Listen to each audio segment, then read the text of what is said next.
Rosiane Carvalho.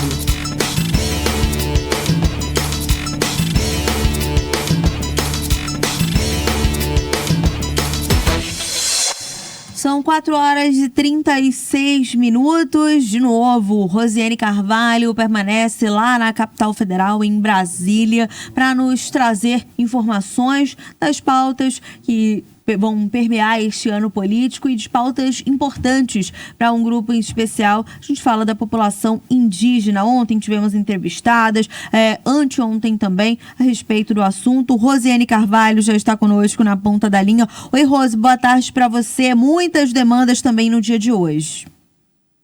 Muitas, Thaís. Hoje está agitado. Lá no ATL, no acampamento Terra Livre, que está acontecendo aqui em Manaus, e a gente aqui em Brasília. Você está em Manaus, eu estou em Brasília, aqui na Câmara dos Deputados. A gente vai já dar atualização sobre o dia de hoje no ATL, nessa cobertura especial que a Band News Difusora e a Rádio Difusora está fazendo do acampamento. Mas eu estou aqui hoje à tarde na Câmara dos Deputados, acompanhei um pouquinho a bancada do Amazonas e um dia corrido para o deputado federal Alberto Neto. Ele está aqui com a gente, pré-candidato à Prefeitura de Manaus também. Então vamos aproveitar essa nossa estadia essa semana aqui para ouvir um pouquinho e ver como é que é o dia a dia desses parlamentares. O deputado Alberto Neto hoje, pelo que eu pude acompanhar agora à tarde, teve uma série de agendas que tem assuntos que são da pauta dele, como deputado Amazonas e como um deputado também bolsonarista, né, um deputado de direita. Ele participou de uma reunião na CCJ, tratando sobre a regulamentação de porte e posse de armas por parte dos estados. Teve uma reunião da bancada do estado do Amazonas, com o senador Elmar Aziz e outros deputados federais, para tratar de reforma tributária, e agora está na Comissão do Trabalho falando de umas outras questões que envolvem o interesse dos trabalhadores, né, deputado? É verdade. Então vou começar pelo final. Bom. Nós estamos agora aqui em uma comissão com a audiência pública. Nós estamos tratando sobre um projeto do governo federal que quer acabar com o saque aniversário. O saque aniversário é como se fosse o 14º salário do trabalhador. O trabalhador que recebe lá, quando é demitido, tem acesso ao FGTS, ou então quando ele quer utilizar para uma moradia, então ele tem esse fundo para utilizar. E foi criado, na época do Bolsonaro, uma modalidade que você pode sacar em uma emergência, no seu aniversário. Se você aderir a esse saque, no seu aniversário você pode sacar uma parte do seu fundo. Viraria como se fosse um 14º salário.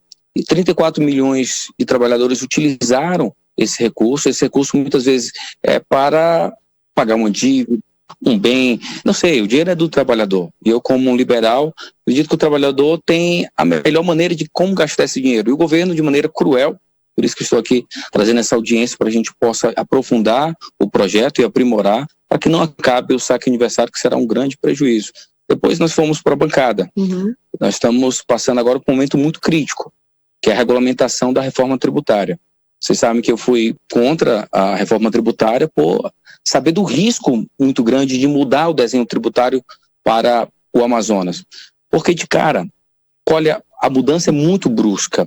A gente sai de uma tributação que é na origem, arrecadação que é na origem, para ir para o destino.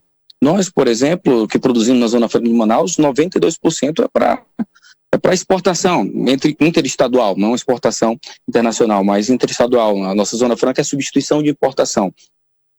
Então nós íamos perder muito, então nós vamos depender de um conselho para poder recompensar esse valor.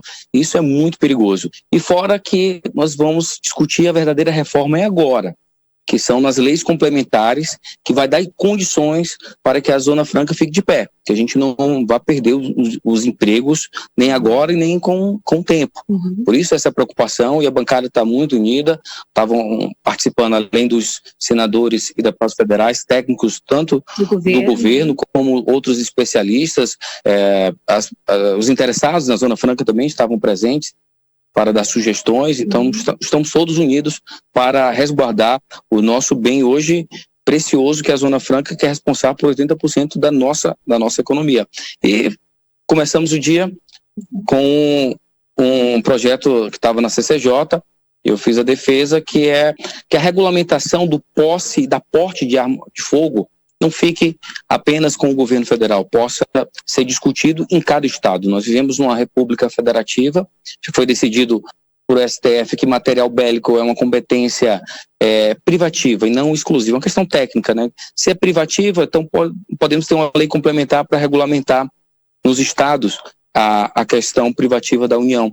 Então nós demos autonomia hoje, ainda o projeto vai para o Senado Federal para ser apreciado. Já na CCJ. CCJ se encaminha agora para o Senado para poder ser apreciado também, fazer algumas modificações, caso o Senado Federal tenha interesse.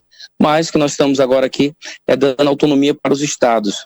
E a tese que eu fiz é que a questão da posse do porte de arma de fogo, e na questão do Bolsonaro isso foi muito forte, não interferiu nada na segurança pública. Eu disse que durante os 13 anos do governo do PT, nós tínhamos uma taxa de homicídio de em torno de 70 mil homicídios por ano. É como se jogasse uma bomba atômica no Brasil todo ano. E com o afrouxamento do regulamento com o governo Bolsonaro, tivemos mais pessoas adquirindo arma, mas ao mesmo tempo nós tivemos uma queda brusca no número de homicídio. Nós saímos de 70 mil para 40 mil. Então, logo, pode até não ter a ver com a redução, mas com certeza a distribuição, a posse, o aporte, que o regulamento é muito rigoroso. Para você adquirir uma arma de fogo, você tem que ter endereço fixo, tem que ter emprego, você tem que fazer um curso, tem que passar no teste psicotécnico. É melhor do que você procurar um noivo hoje em dia, uma noiva. É tão rigoroso que é. Eu acho que se você que está procurando um noivo, uma noiva, verifica se ele possui porte de arma de fogo, é porque ele é um bom partido, porque ele passou por todos esses testes, tem emprego, passou no teste psicotécnico, tem treinamento, vai fazer a sua segurança caso tenha necessidade. Mas é uma questão democrática. Se a pessoa quiser ter porte, mas se ela não quiser também, tudo bem, não tem importância nenhuma. Nós estamos vivendo hoje no abril vermelho, mais de 40 eventos de invasão de privada. Então, principalmente nas questões rurais, você ter a capacidade de ter um armamento para se defender. A gente sabe que o Estado é muito ineficiente ainda na segurança pública, a gente não consegue ter policiamento em todas as áreas, a gente não consegue nem ter em Manaus, que é uma cidade metrópole. Imagina nas áreas rurais, quanto essas pessoas ficam vulneráveis à segurança pública. Sim, hoje mesmo Sim, entendi. Hoje mesmo a gente entrevistou um indígena lá no Vale do Javari e ele fazia essa perspectiva, porque eles têm de fazer lá a proteção territorial, mas aí eles têm uma opinião diversa da sua. Ele acha que essa é uma obrigação do Estado, e eles estão aqui em Brasília em busca de apoio do Estado para que o Estado faça o seu papel naquela região. Deputado, sobre essa questão da CCJ, há algum estudo falando sobre o impacto dessas armas, né? Ainda mais no estado do Amazonas, você sabe que lá o homicídio, pelo contrário, né? Os homicídios aumentaram. Nós aumentamos. Infelizmente, o Amazonas e a cidade de Manaus tem sido uma referência negativa na segurança pública. Nós somos o terceiro estado mais violento do Brasil.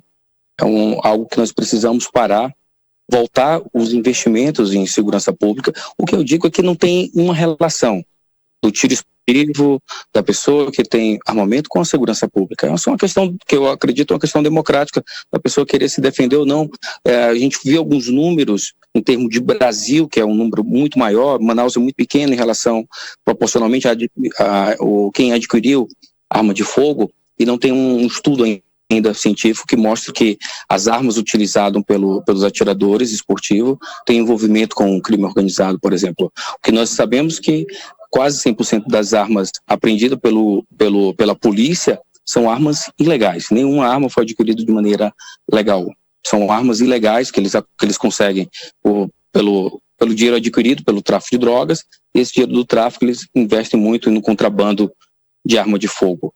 É uma defesa apenas da liberdade. Democrático. Olha, essa é a opinião do deputado federal, pré-candidato à Prefeitura de Manaus, Alberto Neto. A gente tem trazido aqui na Band News esse microfone aberto, plural, para que todos deem a sua opinião, inclusive especialistas que têm uma opinião diversa do deputado Alberto Neto. E a gente vai para uma última pergunta, porque a gente vai ter que liberar o deputado, que ele está presidindo aqui uma sessão da comissão ao lado da Comissão do Trabalho. Ontem a gente, na verdade, a minha penúltima pergunta, vou fazer uma de eleição ainda, claro, não vou perder essa oportunidade. Ontem eu entrevistei aqui na Band News a Mariazinha Baré. Ela é presidente, ela coordena a articulação dos povos indígenas do Amazonas. E ela se queixou do tratamento e da relação de toda a bancada do Estado do Amazonas, tanto de deputados federais quanto de Senado, porque não dão atenção para a pauta indígena, embora deem atenção para o voto, né, do eleitor indígena, e que precisa dessa articulação, precisa que outros parlamentares do Amazonas também atendam os indígenas quando eles vêm em Brasília, que eles são melhor atendidos por deputados de outros estados. O que o senhor tem, qual é a sua avaliação sobre isso? Qual é a sua atenção da sua pauta para a questão indígena? Primeiro, dizer que nós estamos abertos a qualquer tipo de crítica. A Maria Baré, ela pode, meu gabinete está aberto, acho que poderíamos marcar já ao vivo aqui uma conversa para a gente entender quais são as demandas, qual a visão dela em relação à população indígena do nosso estado. Estou aqui de portas abertas para colocar emenda, uma sugestão que for viável para melhorar a qualidade de vida do nosso povo indígena. É um grande desafio. O Amazonas, que tem a maior população indígena do Brasil, precisa dar prioridade, sim, nesse caso. Nós temos vários conflitos. A questão do potássio, que passamos anos, eu acredito que nós precisamos fazer essa equalização de como utilizar as riquezas da nossa floresta para beneficiar os verdadeiros donos dessa floresta, que são os povos originários. Muito bem, e aí a minha pergunta sobre a questão da eleição, eu quero saber como é que está com as novidades. Eu vi que o senhor gravou vídeos, né, ao lado do presidente Bolsonaro, ele volta a falar de Manaus. Muitas pessoas tinham expectativa que ele talvez não entrasse na sua campanha e a gente não tem conseguido perceber ele de salto alto. Ele vai, inclusive, em Manaus, fortalecer o seu nome nesse momento de pré-campanha. Como é que está a sua expectativa para esse evento? Então, se você observar, o PL está em poucas capitais, tem muitas cidades, mas poucas capitais.